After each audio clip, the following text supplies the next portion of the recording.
మీ ముందు 3 అంశాలు మీ ముందు వచ్చేదానికి రావడం జరిగింది. ఒకటి వర్గీకరణ, క్యాబినెట్ నిర్ణయం. రెండవది సనాతన ధర్మం, పవన్ కళ్యాణ్ పిఠాపురం. మూడవది ప్రైవేటీకరణ, ఉక్కు ఫ్యాక్టరీ, తిరుపతి విమానాశ్రయం. చాలా బాధపడుతున్నాను నేను. పేదవాళ్ళ అంటరాని వాళ్ళ అమాయకత్వాన్ని అండగా చూసుకొని బలహీన వర్గాల పైన బలమైనటువంటి వర్గాలు తీసుకున్నటువంటి నిర్ణయం నిన్న క్యాబినెట్ ఆంధ్రప్రదేశ్ నిర్ణయం. ఇది దేశానికి మంచిది కాదు, దేశ సమగ్రతకు చాలా చాలా చాలా నష్టం. అది ఈరోజు తెలియదది, రాబోయే కొన్ని సంవత్సరాల్లో తెలుస్తుంది దాని ప్రభావం. మధ్యకాలంలో మతాల పైన చిచ్చు. మన దేశంలో ఎన్నో మతాలు ఉన్నాయి. ఈ గత 10 సంవత్సరాల్లో మతాల మధ్య చిచ్చు స్పష్టంగా కనిపిస్తా ఉంది. నిన్న మొన్న తీసుకున్నటువంటి నిర్ణయాలు కులాల మధ్య చిచ్చు. స్టాలిన్ హిందీ పైన మాట్లాడుతున్న మాటలు భాషల మధ్య చిచ్చు. డీలిమిటేషన్ పైన ఆలోచన ప్రాంతాల మధ్య చిచ్చు. దక్షిణం, ఉత్తరం, దేశం ఏమైపోతా ఉంది. ఒకప్పుడు అన్ని మతాలు, అన్ని కులాలు, అన్ని భాషలు, అన్ని ప్రాంతాలు కలిసినటువంటి భారతదేశంలో ఈ మధ్య వస్తున్నటువంటి వైషమ్యాలు, మద్రాసులో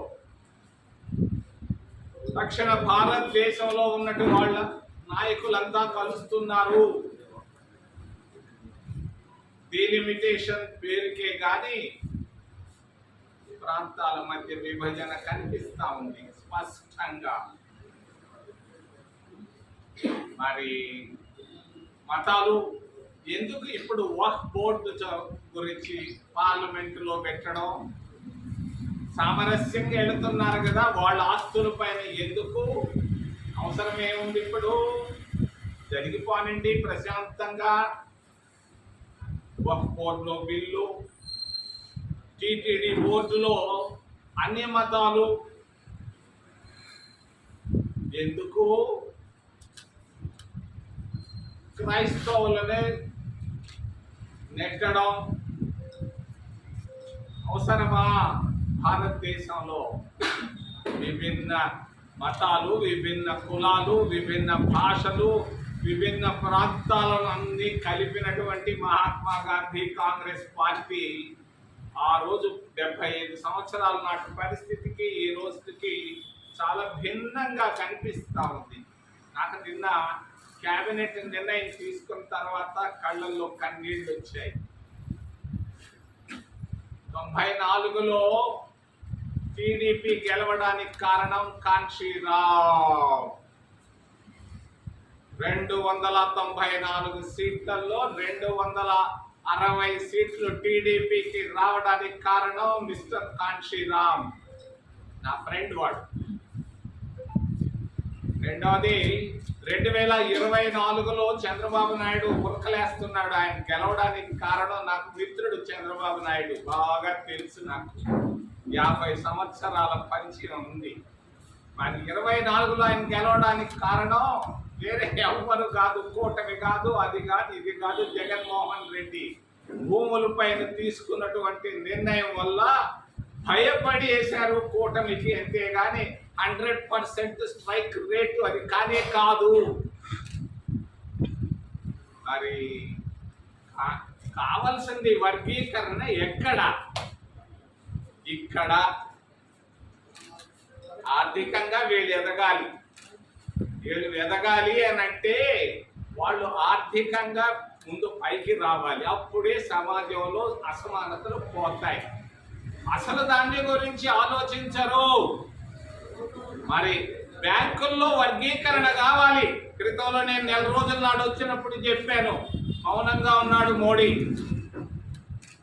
25% ఉన్నటువంటి ఎస్సీ ఎస్టీలకు బ్యాంకుల్లో, జాతీయ బ్యాంకుల్లో ఇస్తున్నది 1% కంటే తక్కువ. ఇక్కడ కావాలి వర్గీకరణ. సుప్రీంకోర్టులో వర్గీకరణ కావాలి. 33 మంది జడ్జిల్లో అక్కడ లేని వర్గీకరణ గురించి, క్రీమీ లేని గురించి జడ్జీలు మాట్లాడటం నాకైతే నవ్వు వస్తుంది మనసులో. అక్కడ లేదే వర్గీకరణ, అక్కడ లేదే క్రీమీ లేయర్. సుప్రీంకోర్టు జడ్జి కొడుకు చీఫ్ జస్టిస్ కావచ్చు, పేదవాడికి అయ్యేదానికి లేదు. అక్కడ కావాలి వర్గీకరణ. మరి అంతేకాదు, ప్రభుత్వ కాంట్రాక్టులు 11,000 కోట్ల రూపాయలు తెచ్చారు. 9% రేట్ ఆఫ్ ఇంట్రెస్ట్ తో 15 సంవత్సరాల్లో తిరిగి కడతామని. అప్పుల్లో ఉన్నటువంటి ఆంధ్రప్రదేశ్ రాష్ట్రం అప్పు చేసి పప్పు కూడలాగా 11,000కు మన శతకం పెట్టించుకున్నారు. మార్చి చివరి లోపల రాబోతున్నాయి దుడ్డు. మరి కాంట్రాక్టులు ఇవ్వబోతున్నారు. అక్కడ కాంట్రాక్టుల్లో కావాలి వర్గీకరణ. కర్ణాటకలో సిద్ధరామయ్య మరి వర్గీకరణ. కర్ణాటకలో సిద్ధరామయ్య మరి క్రితంలో ఉన్నటువంటి ప్రభుత్వాలు చేశాయి. కాంట్రాక్టుల్లో 24% కాంట్రాక్టుల్లో ఇస్తున్నారు. మరి అక్కడ కర్ణాటకలో ఎస్సీ ఎస్టీలకు 24% ప్రభుత్వ కాంట్రాక్టుల్లో ఇస్తున్నారు. ఆంధ్రప్రదేశ్ రాష్ట్రంలో ఎక్కడ ఇస్తున్నారు? ఇక్కడ కావాలి వర్గీకరణ. నర్సులు ఉద్యోగాల్లో కాదు, క్లార్కుల ఉద్యోగాల్లో కాదు, జూనియర్ డాక్టర్ల ఉద్యోగాల్లో కాదు, జూనియర్ ఇంజనీర్ల ఉద్యోగాల్లో కాదు. కావాల్సింది వర్గీకరణ ఇక్కడ ప్రభుత్వ కాంట్రాక్టుల్లో, బ్యాంకుల్లో, సుప్రీంకోర్టు జడ్జీలు, హైకోర్టు జడ్జీల్లో వర్గీకరణ ఆపి పేదవాళ్ళ అమాయకత్వాన్ని చిచ్చుకు ఆజ్యం పోసి నిర్ణయం తీసుకున్నటువంటి మా మిత్రుడు చంద్రబాబు నాయుడికి నేను ఏం చెప్పాలా? ఏం చెప్పలేను, మౌనంగా ఉంటా. కానీ నష్టం చంద్రబాబు నాయుడికి భవిష్యత్తులో, నష్టం లోకేష్ బాబుకి భవిష్యత్తులో. ఇది స్పష్టం. ఏమేం చేసుకో, ఏం ఇబ్బంది, నాకు ఇబ్బంది లేదు, నాకు లాభం. నువ్వు తీసుకున్న నిర్ణయం వల్ల నాకు లాభం, నష్టం మీకని తెలియజేస్తూ మరి మొన్న పవన్ కళ్యాణ్ గారు మాట్లాడారు సనాతన ధర్మం. నేను మొన్న మదనపల్లికి వెళ్ళి మాట్లాడాను. సనాతన ధర్మం అంటే ఏంటి?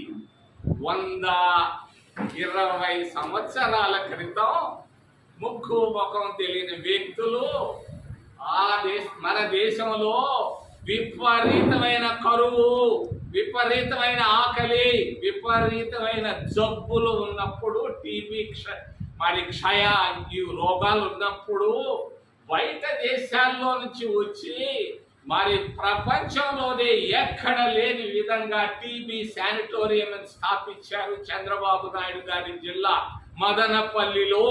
ఆ రోజు టీబీకి జబ్బులు లేవు, మందులు లేవు.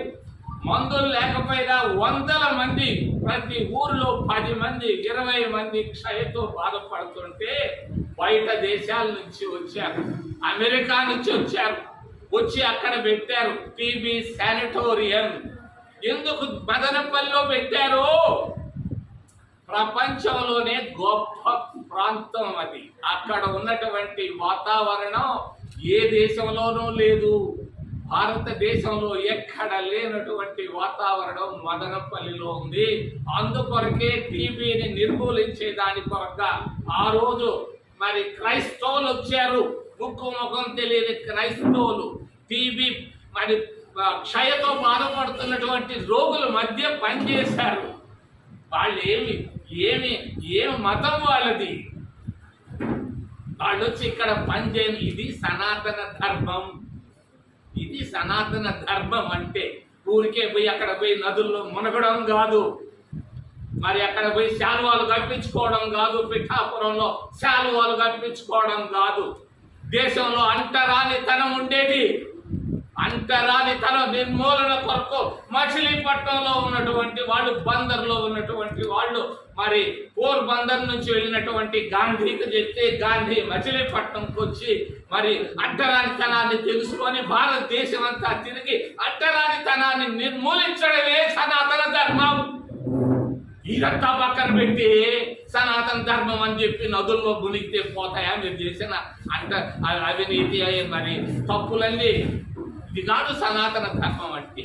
వాళ్ళు చేసింది టీబీ శానిటోరియం మదనపల్లిలో చేసింది. ఇక్కడ పెట్టినటువంటి కాలేజీలు ఎవరికి చెప్పాలి? ఇవన్నీ క్రైస్తవ సోదరులు వచ్చి కాలేజీలు పెట్టారు, ఆ రోజుల్లో హాస్పిటల్లో పెట్టారు. ఇది సనాతన ధర్మం.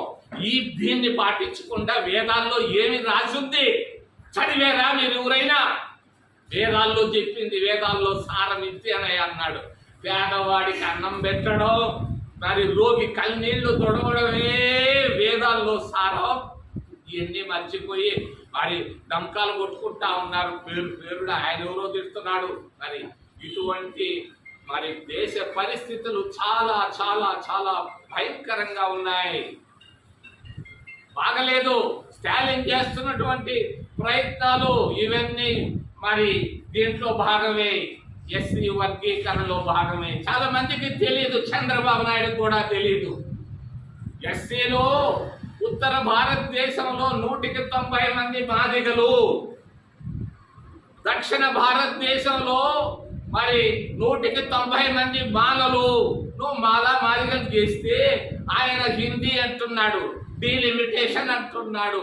ఈ విధంగా మీరు హిందువులు, వక్ఫ్ బోర్డులు ఇవన్నీ పెట్టుకొని సనాతన ధర్మం అని చెప్పి టీటీడీలో తరవడాలు ఇవన్నీ చూస్తే భారతదేశ పరిస్థితులు బాగా లేవని తెలియజేస్తూ చివరిలో ప్రైవేటైజేషన్. మొన్న పోయి సిపిఎం వాళ్ళు పోయి ధర్నా చేశారు. అంతా road map గీసేశారు Bharatiya Janata party. ఆడున్నటువంటి 25,000 ఎకరాలని real estate చేసుకోవడమే వాళ్ళ పరమావధి. మరి అందులో భాగమే మరి ఉక్కు ఫ్యాక్టరీ వర్గీకరణ. ఎంతో మంది చచ్చిపోతే వచ్చింది ఆ ఉక్కు ఫ్యాక్టరీ. కాంగ్రెస్ పార్టీ తీసుకొని వచ్చింది. మరి వాళ్ళు ఇచ్చేటువంటి 11,000 కోట్లతో అది కాదు. వాళ్ళకి కావాల్సింది మైన్లు, ఐరన్ ఓరు కావాలి, కోల్ ఓరు కావాలి. అది ఇవ్వకుండా మరి అమాయకంగా 11,000 ఇస్తే ఏమవుతుంది? వాళ్ళ పెన్షన్ లెక్క, వాళ్ళ పనిచేస్తున్నటువంటి వాళ్ళ పరిస్థితి లెక్క. చివరికి ఉక్కు ఫ్యాక్టరీని మరి అదానీ ఫ్యాక్టరీ చేసేందుకొరకే ప్రయత్నాలు. ఊరకే పాపం పిలుస్తున్నాడు స్టీల్ సెక్రటరీని మా మిత్రుడు, ఉక్కు మంత్రిని కూడా పిలుస్తున్నట్టున్నాడు. దానివల్ల ప్రయోజనం లేదు. వాళ్ళకి కావాల్సింది ఐరన్ ఓరు, కోల్ ఓరు. ఇది ఇస్తే అక్కడ సమాప్తం అవుతుంది సమస్య. రెండవది తిరుపతి విమానాశ్రయం. కష్టపడి నేను తీసుకొని వచ్చాను అంతర్జాతీయ స్థాయిన. ఎంతో మంది చచ్చిపోతే వచ్చింది ఆ ఉక్కు ఫ్యాక్టరీ. కాంగ్రెస్ పార్టీ తీసుకొని వచ్చింది. మరి వాళ్ళు ఇచ్చేటువంటి 11,000 కోట్లతో అది కాదు. వాళ్ళకి కావాల్సింది మైన్లు, ఐరన్ ఓరు కావాలి, కోల్ ఓరు కావాలి. అది ఇవ్వకుండా మరి అమాయకంగా 11,000 ఇస్తే ఏమవుతుంది? వాళ్ళ పెన్షన్ లెక్క, వాళ్ళ పనిచేస్తున్నటువంటి వాళ్ళ పరిస్థితి లెక్క. చివరికి ఉక్కు ఫ్యాక్టరీని మరి అదానీ ఫ్యాక్టరీ చేసేందుకొరకే ప్రయత్నాలు. ఊరకే పాపం పిలుస్తున్నాడు స్టీల్ సెక్రటరీని మా మిత్రుడు, ఉక్కు మంత్రిని కూడా పిలుస్తున్నట్టున్నాడు. దానివల్ల ప్రయోజనం లేదు. వాళ్ళకి కావాల్సింది ఐరన్ ఓరు, కోల్ ఓరు. ఇది ఇస్తే అక్కడ సమాప్తం అవుతుంది సమస్య. రెండవది తిరుపతి విమానాశ్రయం. కష్టపడి నేను తీసుకొని వచ్చాను అంతర్జాతీయ స్థాయికి తీసుకొని వచ్చాను. మన్మోహన్ సింగ్ పునాది వేస్తే దాన్ని కూడా ప్రైవేటైజ్ చేసి అదానీకి ఇస్తే స్వామి 2,000 ఎకరాలయ్యా పుణ్యక్షేత్రంలో. ఆ భూముల పైన మీకు కనబడినదయా? ఓ భారతీయ జనతా పార్టీ ఆలోచించండి. పుణ్యక్షేత్రంలో మరి తిరుపతి విమానాశ్రయం గరుడ ఆకారంలో జయించినటువంటి సమస్యలు వస్తాయని 20 సంవత్సరాలు 30 సంవత్సరాల క్రితమే. కానీ నువ్వు గరుడ పక్షి ఆకారం మరి దేవుడికి అది ఒక విమానం పక్షిలాగా నేను చేయిస్తే దాన్ని కూడా నువ్వు తీసుకెళ్లి ప్రైవేట్ లో కలిపే దానికి క్యాబినెట్ లో తీసుకోబోతున్నారు రామ్మోహన్ రావు. ఆయన పాపం వాళ్ళ నాయన నాకు మంచి ఫ్రెండ్. మరి తిరుపతి విమానాశ్రయం కూడా ప్రైవేటీకరణ ఎందుకయ్యా? వర్గీకరణ ఎందుకు? ప్రైవేటీకరణలు ఎందుకు? ఇవన్నీ ఆపి భారతదేశాన్ని శాంతంగా కాపాడుకుంటూ పోతే బాగుంటుందని తెలియజేస్తూ, ఏదైనా ప్రశ్నలు ఉంటే దయచేసి అడగను, మిమ్మల్ని చేతులెత్తి ప్రార్థిస్తున్నాను.